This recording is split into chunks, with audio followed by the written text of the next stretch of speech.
ایک گناہگار شخص کو اللہ تعالی نے قرآن مجید کے ادب و احترام کی وجہ سے بخش دیا۔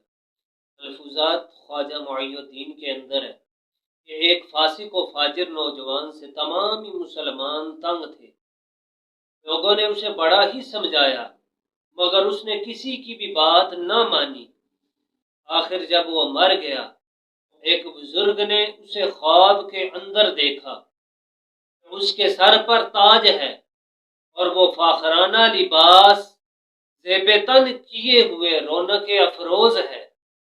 اللہ تعالیٰ کا فرشتوں کو حکم ہوا اسے بہشت میں پہنچا دیا جائے۔ اس بزرگ نے اس نوجوان سے پوچھا کہ تو نے تو ساری زندگی فسق اور فجور میں گزار دی مگر تجھے یہ دولت کیسے نصیب ہو گئی؟ وہ نوجوان کہنے لگا کہ دنیا میں تو میرا صرف ایک ہی نیک کام تھا، وہ یہ کہ جب بھی میں قرآن مجید کو دیکھتا تو قرآن مجید کی تعظیم کی خاطر میں کھڑا ہو جاتا۔ تو اللہ تعالیٰ نے قرآن مجید کے ادب و احترام کی وجہ سے میرے گناہ بخش دیے، میری بخشش فرما دی۔